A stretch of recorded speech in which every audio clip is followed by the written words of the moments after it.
The ancient war the Milky Way had been burning for 800 millennia. Two great civilizations, the Krex Empire and the Vorn Federation, had turned entire star systems into graveyards. Their war predated most species' existence. Younger races whispered stories of planets cracked like eggs, of suns extinguished like candles, of billions upon billions lost to a conflict whose original cause had been forgotten long ago. Captain James Walker stood on the bridge of the UNS Thunder, humanity's newest warship. His crew of 500 watched the tactical display showing the latest battlefield, the Nexus system, where both empires had assembled their greatest fleets for what many believed would be the final battle. "Captain, we're receiving distress signals from 17 different species," Lieutenant Maria Rodriguez reported from her station. "They're caught in the crossfire." Walker's jaw tightened. Humanity had only achieved faster-than-light travel 30 years ago. They were babies compared to these ancient powers. The Krex and Vorn each commanded fleets of thousands with technology that seemed like magic. But humanity had something unique. They had studied war differently. "Sir, Ambassador Kane is requesting permission to come to the bridge," Commander David Park announced. "Granted." The elderly diplomat entered, his face grave. "Captain, the Galactic Council has failed again. The Krex and Vorn won't even acknowledge our peace proposals. They see humans as insects." Walker turned from the view screen. "How many refugee ships are trapped in that system?" "Over 3 million souls from various species," Kane replied. "The empires don't care. They never have." The captain studied the tactical display. The Krex fleet, 5,000 ships arranged in their traditional battle formation, each vessel kilometers long, bristling with weapons that could shatter moons. The Vorn fleet, equally massive, their bioships pulsing with energy weapons that had eliminated entire civilizations. "Lieutenant Rodriguez, what's our weapon status?"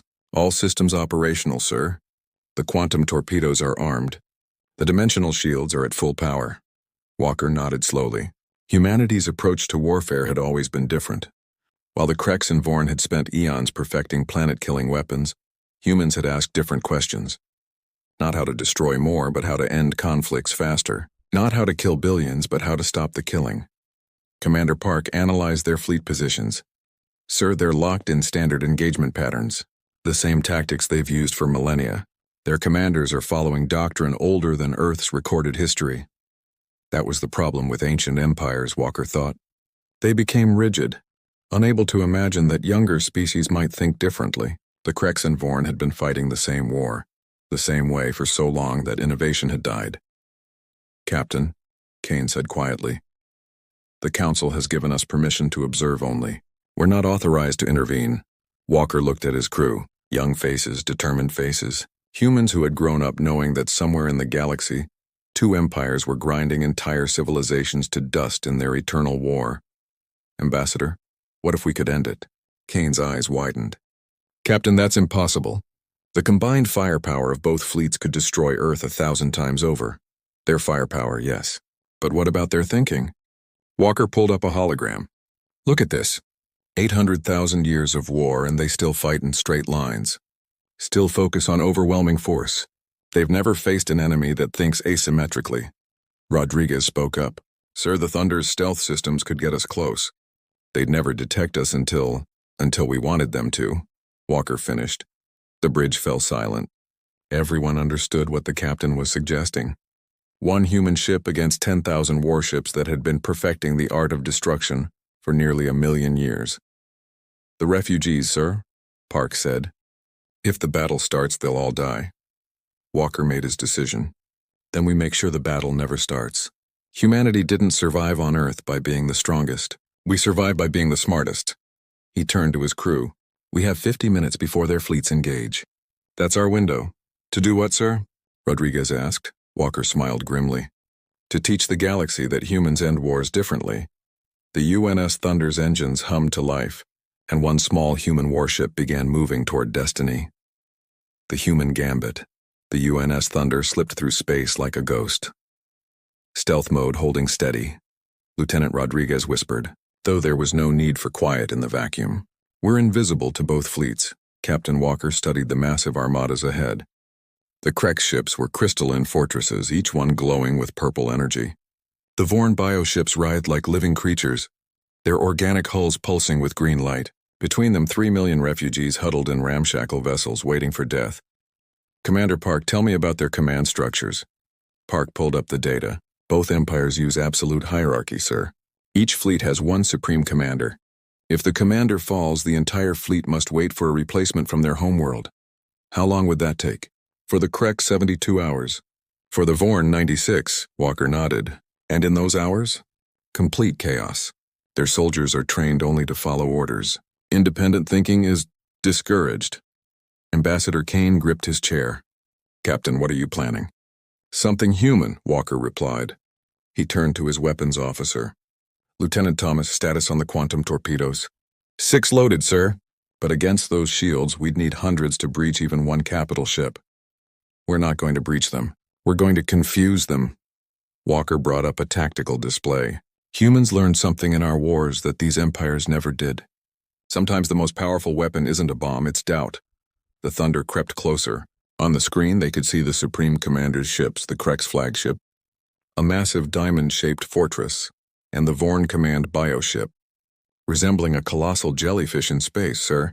We're detecting communication between the fleets, Rodriguez reported. They're exchanging final threats before battle. Walker stood. Perfect timing. Thomas, I want you to program the quantum torpedoes for something special. Not for destruction, but for disruption. Disruption, sir. Make them phase shift. I want them to pass through shields, through hulls, without exploding, just passing through. Thomas's eyes widened. That would cause massive sensor readings, but no damage.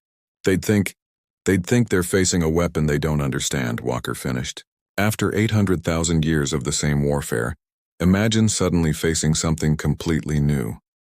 The crew worked quickly.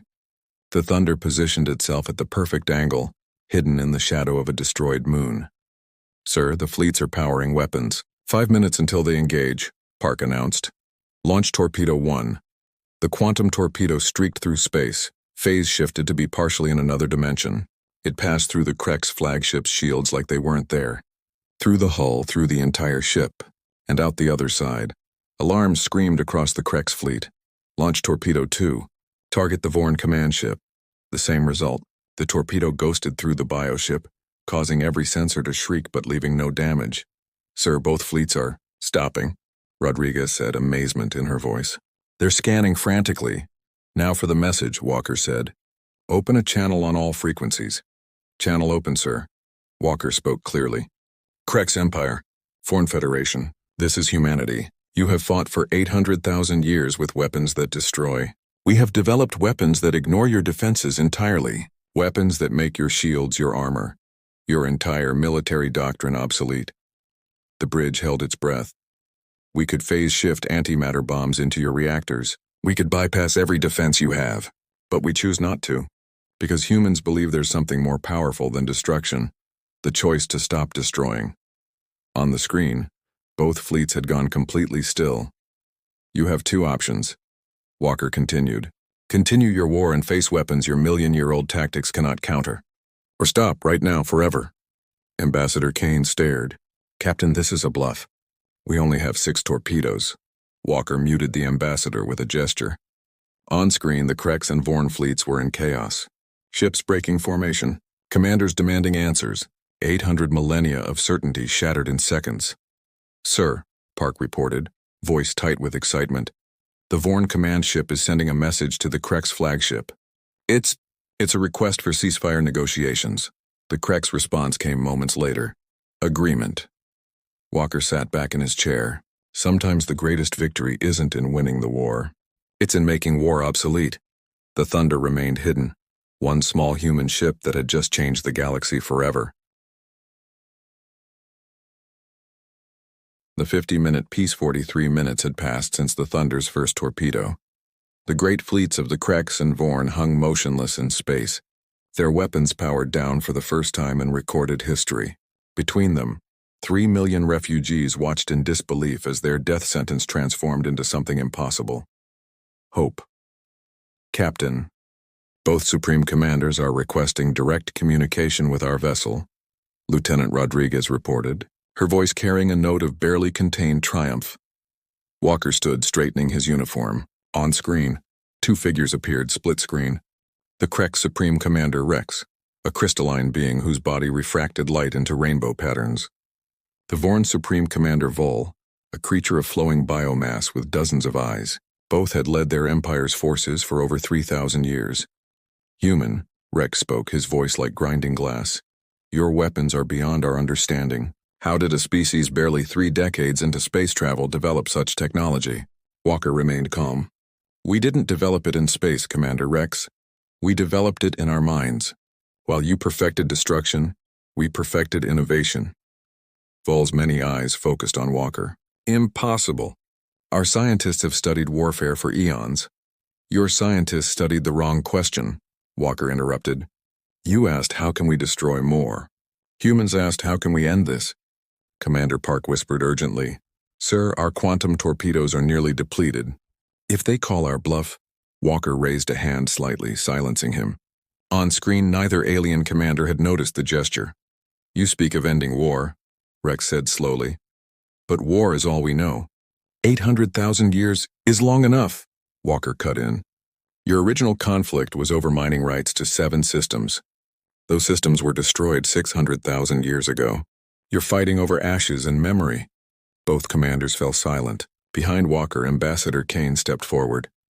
Commanders, Kane said, humanity offers to mediate peace talks. Neutral ground. No conditions except one. The fighting stops now. Vol's form rippled with agitation. Our empires will never accept. Your empires will accept, Walker said firmly. Because the alternative is facing weapons that make 800 millennia of military development worthless. Weapons that could end both your civilizations in minutes, not millennia. The bluff hung in the air like a suspended blade. Rodriguez suddenly spoke up. Captain, I'm detecting movement in both fleets. They're standing down from battle positions. On the screen, Rex and Vol exchanged a look, the first non-hostile communication between their species in 800,000 years. We will need guarantees, Rex said finally. As will we, Vol added. Walker nodded. You'll have them. Humanity will monitor this peace. Any aggression from either side and we intervene. With your phase weapons? Rex asked. With whatever is necessary, Walker replied, letting them imagine horrors that didn't exist. Thomas whispered from his station. Sir, 47 minutes elapsed. 3 minutes left in Walker's 50-minute window. Commanders, Walker said, you have a choice. Make history or become history. What will it be? The silence stretched across light years. Then simultaneously, both commanders spoke. The Krex Empire agrees to immediate ceasefire. The Vorn Federation agrees to immediate ceasefire. The Bridge of the Thunder erupted in silent celebration, the crew restraining their joy to maintain the illusion of power. Ambassador Kane will coordinate the peace talks, Walker said. You will meet in the Central Zone in 7 days. Until then, any hostile action will be met with humanity's full response. Both commanders nodded and cut the connection. 49 minutes.